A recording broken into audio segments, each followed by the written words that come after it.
যে তেলাপোকাদের আন্দোলনকে শুরুতে অনেকেই হাস্যকর বলে উড়িয়ে দিয়েছিল, সেই আন্দোলনের দাবির পক্ষে এবার একজোট হয়েছে ভারতের প্রায় সবকটি বিরোধী দল। আর তাতেই নতুন করে চাপের মুখে পড়তে যাচ্ছেন প্রধানমন্ত্রী নরেন্দ্র সিং মোদি।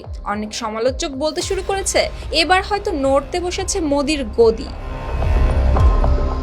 সোমবার সংসদ ভবনের কাছে কনস্টিটিউট ক্লাবে বসেছিল বিরোধী ইন্ডিয়া জোটের বৈঠক। সাম্প্রতিক নির্বাচনে ধাক্কা খাওয়ার পর এই বৈঠকের বিশেষ উদ্যোগ নিয়েছিলেন পশ্চিমবঙ্গের মুখ্যমন্ত্রী মমতা বন্দ্যোপাধ্যায়। এমনকি বৈঠকের জন্য কনস্টিটিউশন ক্লাবটিও ভাড়া নেয় তার দল। এদিকে বৈঠকে তরুণ প্রজন্মের ক্ষোভের বিষয়টি সামনে আনেন ফরওয়ার্ড ব্লকের জাতীয় সম্পাদক জি দেবরাজন। তার মতে, বেকারত্ব, নিট পরীক্ষার প্রশ্নপত্র ফাঁস এবং শিক্ষা ব্যবস্থার নানা দুর্নীতির বিরুদ্ধে রাস্তায় নেমেছে নতুন প্রজন্ম। তাই তাদের আন্দোলনকে উপেক্ষা না করে বরং তাদের পাশে দাঁড়ানো উচিত। আর তার এই প্রস্তাবে সমর্থন জানান জম্মু ও কাশ্মীরের সাবেক মুখ্যমন্ত্রী ও ন্যাশনাল কনফারেন্স নেতা ওমর আবদুল্লাহ। তার বক্তব্য ছিল, জেনজিদের জানা উচিত যে বিরোধীরা তাদের পাশে রয়েছে, আর বার্তাটি দেওয়া এখন খুবই জরুরি। শেষ পর্যন্ত সেই প্রস্তাবে মেনে নেয় ইন্ডিয়া জোট। এতদিন কংগ্রেস একাই কেন্দ্রীয় শিক্ষামন্ত্রী ধর্মেন্দ্র প্রধানের পদত্যাগ দাবি জানিয়ে আসছিল, তবে এবার সেই দাবিতে সামিল হয়েছে পুরো বিরোধী জোট। অর্থাৎ তরুণদের আন্দোলনের দাবি এখন ভারতের বিরোধী রাজনীতির অভিন্ন অবস্থানে পরিণত হয়েছে।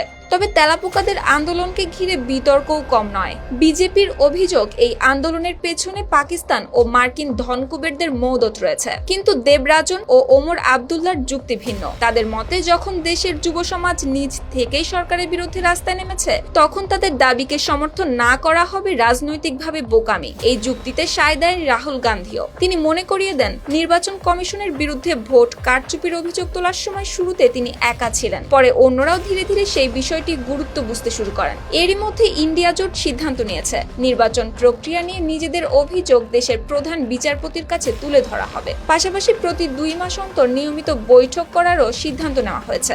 অর্থাৎ তরুণদের আন্দোলনের দাবিকে সামনে রেখে নিজেদের আরো সংগঠিত করতে চাইছে বিরোধী শিবির। আর সবকটি বিরোধী দল যখন একই ইস্যুতে এক সুরে কথা বলতে শুরু করেছে, তখন নতুন করে রাজনৈতিক চাপের মুখে পড়তে শুরু করেছে প্রধানমন্ত্রী নরেন্দ্র সিং মোদি।